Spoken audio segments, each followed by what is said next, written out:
Okay, so how to better communicate science in Africa? We thought about this over the course of 3 different groups of individuals. So the media, the science community, and then funders. So for the media, we talked about the fact that there's a lot of turnover in media these days among journalists, and so it's really important for that those working in this space that they get mentorship and training. So specifically, training in science and science reporting, and then mentorship from those that they work with. Okay, we also talked about not just the journalists need the training, but the editors as well, right?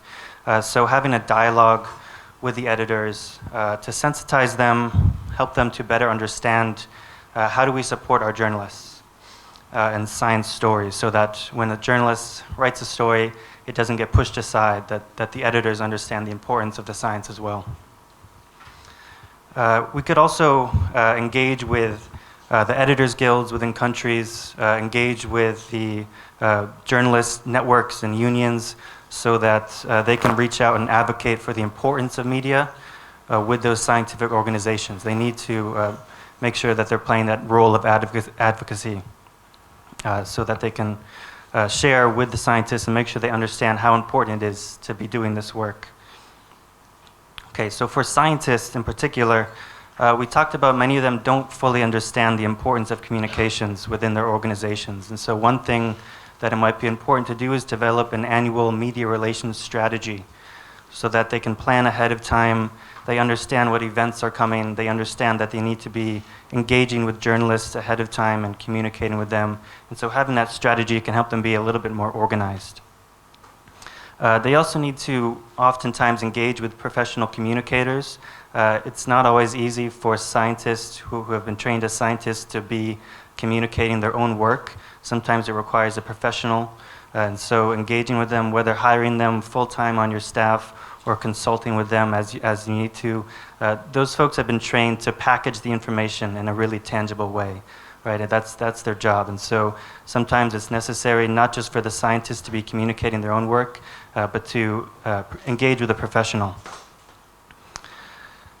One thing that came up a few times yesterday too was that journalists don't often, or sometimes they don't get full access to the events, right? They come to cover it, and they only get the opening ceremony, and so the article that they publish is not going to cover the substance of the science, and the public won't read about the substance of the science. And so that's something we talked about changing, is that when it's appropriate for the scientists to join for longer than the opening ceremony, it's important to make sure that organizations are allowing that and inviting them to stay, so that when they publish their articles, that there's substance in the science as well. And this also came up, which I thought was a nice idea, is that when scientific organizations are applying for a grant, right, they're trying to get money from somebody, that they include a line for communications within their grant application. Right, and that's often approved by the grants maker. So just making sure that you have the funding to hire the communicators that you need. And that was our last group, right, was the funders, which all of this ultimately comes down to having the money for the training, for media, for scientists, for hiring science communicators. And so there's a responsibility on behalf of the funders as well to support scientific media, to support the training, support the capacity building, and for independent organizations to support the journalism. So that's the funders' responsibility. Question number 2, how to effectively engage stakeholders. Okay, so we talked about with the public, that's often the job of the media, is to inform the public broadly. So when you want to inform the public, the media is going to use traditional channels through print, through television, through radio, to engage and inform the general public.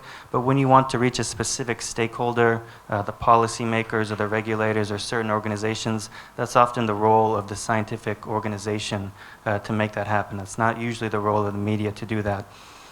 So one way they can start to do that as a scientific organization, and we talked about this yesterday too, is to identify a pool of key reporters and start to build relationships with them, right? So you get to know them, you get to know their interests, and you make sure that they are individuals who can effectively report on what you're talking about.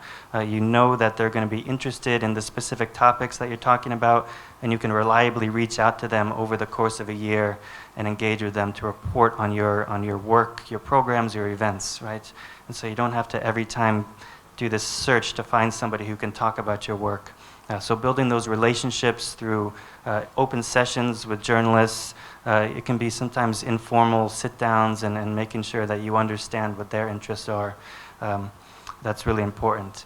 Engaging with the community, we talked about doing town halls and having the ability to have this open dialogue with individuals. If they have questions, you can ask and answer the questions, and you can sit down with them face to face and have that open dialogue in a town hall. And then we talked about what we did yesterday, right? Having an in-person demonstration, how impactful that can be.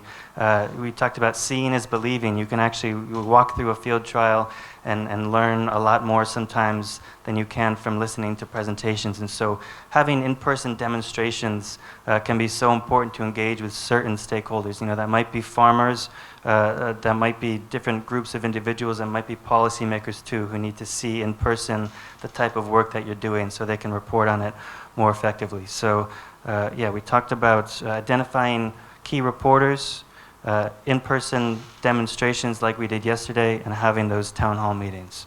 Thank you.